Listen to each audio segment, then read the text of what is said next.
Are you wanting to save more money at home without making huge sacrifices? It isn't usually about one big decision, it's the little choices that really add up. Today I'm sharing 3 simple ways we're doing just that, from using up the last of our local peaches to preserving our garden harvest and restocking our pantry. Welcome to this week's Every Bit Counts Challenge.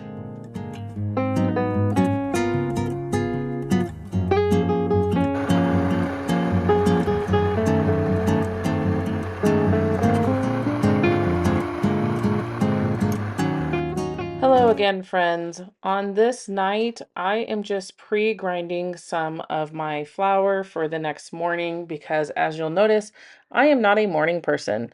I do not like waking up. And since we are now back in the swing of things for homeschooling, I am getting up. You wouldn't know it by the light behind me, but I'm getting up really early to get a earlier start to my day. Now, a lot of people say to do this when you have little ones. However, I never did it, and this is why. Because within 8 minutes all week, within getting up, 3 of my 4 children are awake with me super early. And so it really doesn't do anything for me as getting things done on my own. But this does give me a head start to the day so that we can start school by 9 a.m. And I'm also able to get some canning projects going for the Every Bit Counts challenge. On this day, we have lingering peaches from our local peach haul that I had showed you probably a couple weeks ago now.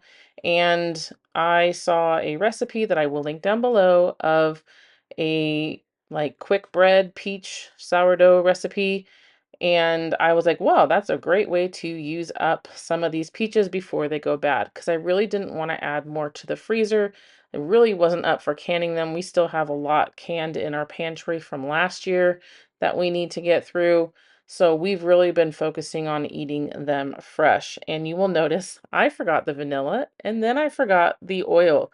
So if you are like me in the mornings, just keep reading over those ingredients and making sure that you get them all in, because before I added the oil, I was wondering why it was such a dry recipe. This did come out really, really well for the kids. And like I have mentioned before, I do like having some oven crisp bacon for breakfast, just so they can have another source of protein. So on this day, they got kind of a sweet treat with a savory bits of bacon and did well for them on that day.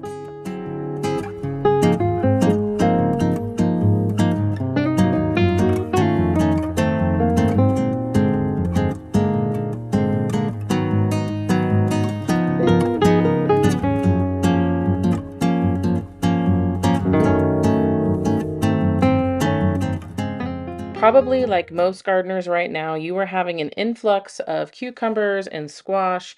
And I've already been doing pickles. I've done fermented, I've done regular dill pickles, and now I'm going to go ahead and try my hand at relish. We have not been a relish family. However, a lot of the recipes that I've been doing recently have called for relish, and I've just been cutting up pickles. So I feel like this was the next thing for us to do. Some of these were a little overripe that I just showed you briefly, and then some of these I'm going to keep fresh because they're my favorite ones, and make a tomato and cucumber salad for lunch later this day. But I am just starting off by chopping them up in the food processor to get them semi-uniform. I think I overfilled it on this day, and so I'm picking out the larger chunks, and I do put them back in and chop them down a tad bit more. But you will notice later on when I am cooking this that it didn't do very well. So I just added some salt and some turmeric, and I'm going to cover it with some filtered water. We don't have the best of water. It's very, very hard. So I really, really try just to use the Berkey here, and I'm going to let it soak for a couple hours and go do some homeschool lessons with my kiddos. So now after that, I am able to go ahead and cook it down into a relish and can it up. This is a recipe from the Ball Blue book. I'll link it down below for you if you're new to canning, but it is probably my favorite canning book. And again, just using the food processor to make it semi-uniform for the chopping of the onions as well. And you can see up there on top, I can see it. There's some big chunks of the cucumbers. For this challenge, because I have pretty much the same things coming in from the garden right now, I am not really showing you absolutely everything that I'm doing every day because I think that would be very, very boring. Like I'm still using tomatoes, like I had mentioned with the cucumber salad, and um, I'm putting them in the freezer because I just have so many in such little time. So I am still doing stuff every single day, whether it's fermenting the same things like I've showed you with the onions or the tomatoes, like I mentioned. I am just going to be showing you when I do something a little different, like this relish. And no, I have not tackled those ginormous cuckoozy squash or whatever they're called. And I have probably another dozen large ones hanging in my garden right now. So that is what I'm going to be focusing on today. And you'll notice I am keeping some of the scraps for some broth that I'm going to be making later this week. We've been having a lot of chicken, so I have a lot of bones that I need to process. What I am hoping this video here shows you is that you can be a super busy mom, even a homeschool mom like me, and try and find those little bits of time to get some things done like this in some capacity. Because if I can do it, you can do it. But like I mentioned earlier, it did involve me getting up pretty early to get my day going, get outside, grab some stuff from the garden, water it, get all the things done while my children were waking up and while breakfast was going. And you know what? I may be a lot more tired these days, but it's definitely worth it. And to me, it's very satisfying knowing that I am able to accomplish all of this, even as a busy mom. And to me, that is part of the point of this challenge. So I hope that this is something that can help inspire you to stretch your limits just a bit and see what else you can accomplish.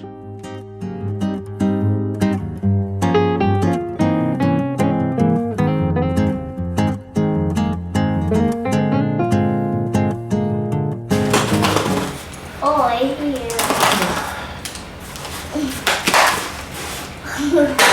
Okay, I know I said I would not, or try not to do another Azure order for August, and obviously that's not the case of what happened. Well, I'm gonna keep this on there. Because as somebody had pointed out in the comments of my last grocery haul video, there is going to be, it should be out by now, I think. Today is August 4th, so maybe not yet. I don't know. Anyways, that the wheat crop is the worst that it's been in many years. So I felt like I just needed to go ahead and stock up on my wheat berries and some other things I'll show you in a second. They were having some of their abundance sales. Like, this honey was only like 30 bucks for, what is this, 12 pounds? 12 pounds. You can't beat that. So I had to do it. I would have driven 30 minutes just for this. And then peppercorns. I've been doing a lot of canning. I'm trying to get my head down in here. Been doing a lot of canning and realized I was out. Paprika, I'm out. I can't believe I actually ran out of paprika. And then again, they were having sales. I don't think this one was on sale, but one of you guys had also mentioned mozzarella being cheaper. So I got 2 mozzarellas. So we will see. Along with that, I'm restocking my Redmond salt. So there's 6 of these 1 pound bags. So there's 6 pounds of salt, which I do have pink Himalayan salt in my long-term storage. But I am out of Redmond salt and I'm almost out of my Celtic salt. This is expensive. I don't remember it ever being so expensive. Okay, so I think it was More Than Farmers who showed this. These come frozen because they didn't want to keep buying the beef sticks, and they said that these were a good compromise or substitution, I guess, and they were on sale. So it's a jalapeno uncured beef summer sausage. Again, these are frozen. Here's a garlic one and the original. So I'm gonna try those out, see how that goes. And then I have one hard red because I realized that I just put my last bag into the bucket. And so, like I said, I wanted to stock up. And then I got 2 of the hard whites because this is what I use most often. So this is essentially, I got 50 pounds of the hard white and 25 of the hard red to go with everything else. So that's not bad. I'll put the total on the screen for this, which is, I think it was like 3 something. These are such bit different sizes. So, anyways, there you go. Have y'all ever seen such bright and beautiful smoked paprika? No. No. I wish I should have recorded before I put it in here. But this is the brightest I have ever seen. Have I just been missing out? Like, look at that. Like, why? I don't know if you can see on the rim because I did not clean my jar.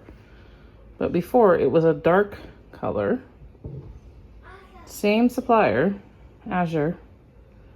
But oh my word, that's so beautiful.